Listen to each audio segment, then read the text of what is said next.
Hey everyone, welcome back. In this video, we're going to show you how to log into another account on Snapchat. If you're new here, hit the subscribe button for more helpful tutorials. I'll guide you through the steps, so let's get started. First, open the Snapchat app on your phone. Tap on your profile icon in the top left corner.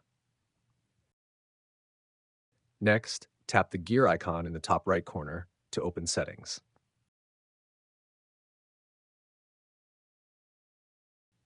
Scroll down and select Log Out.